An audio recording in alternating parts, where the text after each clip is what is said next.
বাংলাদেশের খুবই পরিচিত একজন নারী, তিনি হঠাৎ করে মারা গিয়েছেন।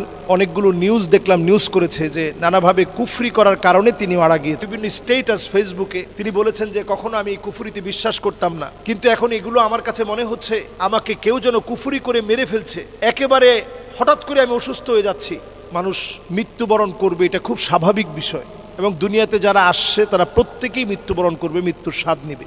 তবে ওনার মৃত্যুটাকে একটু অস্বাভাবিক বলে অনেকগুলো নিউজ দেখলাম, নিউজ করেছে যে নানাভাবে কুফরি করার কারণে তিনি মারা গিয়েছেন, অথবা কালো জাদু করার কারণে তিনি মারা গিয়েছেন, এমন বিষয়টি নিয়ে একটা তুলপাড় অবস্থা। তো এটা নিয়ে আমি কথা বলতে চাই এই জন্যে যে আমরা কুফরি কালাম এটা অনেক সময় বলি, তবে কথাটা একেবারে সঠিক কথা না।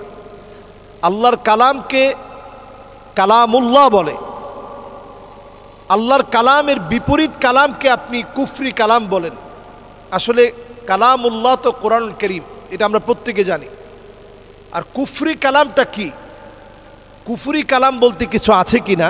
আসলে কুফরি কালাম বলতে আমরা যেটা মনে করি যে কোরআন মনে হয় তারা উল্টায় পড়ে। কোরআন উল্টায় পড়ার কিছু নেই, কোরআন উল্টায় পড়ার কোনো সিস্টেম নেই। আপনি যদি কোরআন কারীমের সূরা ফাতিহার শেষ আয়াত থেকে পড়েন, গায়রিল মাগদুবি আলাইহিম ওয়ালাদ-দাল্লিন সিরাতাল্লাযীনা আন'আমতা আলাইহিম, এরপর আয়াতটা যদি পড়েন ইহদিনাস সিরাতাল মুস্তাকিম, এরপর যদি আপনি পড়েন ইয়্যাকা না'বুদু ওয়া ইয়্যাকা নাস্তাঈন, এরপর যদি আপনি পড়েন মালিকি ইয়াউমিদ্দিন, এরপর যদি আপনি পড়েন আর রহমানির রহিম, এরপর যদি আপনি পড়েন আলহামদুলিল্লাহি রাব্বিল আলামিন, এটা কুফরি কালাম হয়নি। এই যে আপনি পড়লেন, সিরিয়াল মেনটেন করেন নাই। কোরআনুল কারীমের আয়াতগুলো পড়ছেন, সিরিয়াল মেনটেন করেন নাই, তারতীবের সাথে কোরআনুল কারীম তেলাওয়াত করেন নাই, তারতীবের খিলাফ করেছেন। তা আমরা কুফরি কালাম বলি, অনেক সময় মনে করি যে কোরআন উল্টায় পড়ে এরা নাকি বিভিন্ন তাবিজ করে। এটা না, বরং মানুষের চুল নিয়ে যায়। আমি আবারও বলছি, এই জন্য আপন মানুষকে, যাদের সাথে আল্লাহ রাব্বুল আলামিন পর্দার বিধান দিয়েছেন, এরা ছাড়া কারো সামনে যাওয়া ইসলাম যে নিষেধ করেছেন এমনি না। আপনি যারে তারে ঘরের ভিতরে ঢুকতে দেন। নবী সাল্লাল্লাহু আলাইহি সাল্লামের চুল নিয়ে যাওয়ার পরে নবীজি 6 মাস স্ত্রীদের কাছে যেতে পারেননি।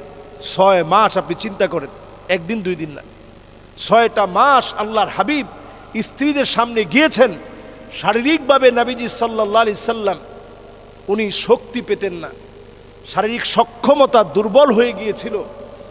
নবীজি সাল্লাল্লাহু আলাইহি সাল্লামের শরীরটা এত দুর্বল হয়ে গিয়েছিল, আম্মাজানদের কাছে গেলে নবীজির কাছে দুর্বল মনে হতো শরীরটা। মানসিকভাবে আল্লাহ তাআলা নবীজিকে সুস্থ রেখেছিলেন, কারণ এই কোরআন আল্লাহ তাআলা নাজিল করেছেন। এই কোরআন রক্ষণাবেক্ষণ করার দায়িত্ব আল্লাহ রাব্বুল আলামিনের। লাবিদ বিন আসাম, ইহুদি শয়তান, নবীজিকে যখন এই ব্ল্যাক ম্যাজিক করে, কালো জাদু করে, নবীজি 6 মাস অসুস্থ ছিলেন। তাহলে বোঝা যায় এই জাতীয় ব্ল্যাক ম্যাজিক বা আমরা যেটাকে কুফরি কালাম বলি অথবা কুফরি করা, এগুলো কি দিয়ে করা হয়? এগুলো বিভিন্ন মানুষের, মৃত মানুষের হাড়, এরপরে মানুষের চুল, মানুষের নখ, এগুলোকে একত্র করে দুষ্ট জিনদেরকে আগমন ঘটিয়ে তাদেরকে দিয়ে ক্ষতি করার একটা চেষ্টা চালানো হয়। তো তারা আপনার ক্ষতি করবে কখন? যখন আপনি এমন কিছু কাজ করে ফেলবেন যে কাজগুলোর কারণে তারা নানাভাবে খুশি হবে, আপনাকে ক্ষতি করা তার জন্য সহজ হবে। যেমন মহিলারা অনেক সময় যেটা করে, বাচ্চাদের পেশাব, এটা ছোট্ট একটা আমাদের কবর থাকে বাচ্চাদের, এটার মধ্যে রেখে ঘুমিয়ে যায়। রাসূল সাল্লাল্লাহু আলাইহি সাল্লাম এটা পরিষ্কারভাবে নিষেধ করেছেন। বাউলুন মুনকাতিয়া, এটার কারণে দুষ্ট জিনেরা আসে। এই পেশাব দুর্গন্ধের কারণে ফেরেশতারা আসতে পারে না, তখনই তারা আপনাকে নানাভাবে ক্ষতি করে। লম্বা সময় অপবিত্র অবস্থায় থাকা, সহবাসের পরে লম্বা সময় অপবিত্র অবস্থায় থাকার কারণে ফেরেশতা আসতে পারে না। একেবারে উলঙ্গ হয়ে গোসল করা, যেটার কারণে আল্লাহ রাব্বুল আলামিন নিজে লজ্জা পান। ফেরেশতারা আপনার কাছ থেকে লজ্জা পেয়ে, লজ্জিত হয়ে, লজ্জা পেয়ে ফেরেশতারা দূরে সরে যান। ঘরের ভিতরে বড় বড় পুতুল রাখা, যার কারণে বড় বড় পুতুল রাখার কারণে জিনেরা আপনার ঘরের মধ্যে বাসা বাঁধে, এক একটা পুতুল এক একটা জিনের কারখানা। এই দুষ্ট জিনের কারণে তখন আপনার বাচ্চাদের বড় বড় ক্ষতি হয়। এরপরে দেখবেন অনেক দিন ধরে একটা বিছানা আপনার পড়ে আছে, ওইটার মধ্যে আপনি ঝাড়া না দিয়ে শুয়ে পড়া, এখানে জিন থাকতে পারে, সে সাপের আকৃতি ধারণ করতে পারে, আপনার ক্ষতি করার চেষ্টা করতে পারে। এই জন্য এটাকে ঝেড়ে তারপরে শোয়ার চেষ্টা করা। এই বিষয়গুলোতে মোটামুটি আমরা সতর্ক থাকলেই দেখবেন আল্লাহ তাআলা আমাদেরকে হেফাজতে রাখবে। আর প্রতিনিয়ত ভাত খাওয়া, যেমন আপনি সুস্থতার জন্যে কার্বোহাইড্রেট যারা খান না তারা হয়তো অন্য কিছু খান, আর যারা আমরা ভাত খাচ্ছি, রুটি খাচ্ছি, যারা খাই না তারাও হয়তো অন্য ফল খাচ্ছি, বাদাম খাচ্ছি, ডিম খাচ্ছি, যাই খান নিজেকে সুস্থ রাখার জন্য আমরা খেয়ে থাকি। ঠিক তেমনি নিজেকে সুস্থ রাখার জন্য প্রতিদিনের রুটিন বানিয়ে নেন। ফজরের নামাজের পরে সূরা ইখলাস, সূরা ফালাক, সূরা নাস তিনবার করে পড়েন, মাগরিবের পরে পড়েন, আর জোহর এবং আসর এবং ঈশা এরপরে সূরা ইখলাস একবার, ফালাক একবার, নাস একবার পড়েন, আবার সূরা ইখলাস একবার, ফালাক একবার, নাস একবার পড়েন। এইভাবে পড়ে পড়ে আমল করেন। ঘুমানোর সময় আপনি সূরা ইখলাস একবার, ফালাক একবার, নাস একবার পড়েন, আয়াতুল কুরসি পড়েন, তারপরে ঘুমাতে যান। তো এই বোনটার এই মৃত্যুর পরে তার বিভিন্ন স্টেটাস ফেসবুকে এগুলো উঠে এসেছে। তিনি বলেছেন যে কখনো আমি কুফরিতে বিশ্বাস করতাম না, কিন্তু এখন এগুলো আমার কাছে মনে হচ্ছে যে আমাকে কেউ যেন কুফরি করে মেরে ফেলছে। একেবারে হঠাৎ করে আমি অসুস্থ হয়ে যাচ্ছি, শরীরটা হঠাৎ করে ঘেমে যাচ্ছে, মাথাটা বিষণ্ণ হয়ে যাচ্ছে, দুশ্চিন্তায় পড়ে যাচ্ছেন, কোনো কাজে হাত দিলে যেন সকল বিপদ আপনার উপরে এসে পড়ছে। এরকম অনেক ধরনের বিপদ আপদ আপনার কাছে কেমন যেন আপনার কাছে আসছে, আপনাকেই ধরা দিচ্ছে। এগুলো যখন দেখবেন তখন আল্লাহর কাছে আশ্রয় চান এবং প্রতিনিয়ত দোয়া এই কথা বলেন যে আল্লাহ, আপনার শক্তির চাইতে বড় কোনো শক্তি হতে পারে না। যদি কিছু না পারেন বাংলায় বলেন যে আল্লাহ, আপনার শক্তির চাইতে বড় কোনো শক্তি হতে পারে না। ওয়াহুয়া আলা কুল্লি শাইইন কাদির, আল্লাহ আপনি সবচেয়ে শক্তিশালী, শক্তিমান। এইভাবে যদি ইনশাআল্লাহ আল্লাহর কাছে নিজেদেরকে সঁপে দেই তাহলে অবশ্যই আল্লাহ আমাদেরকে হেফাজত করবে।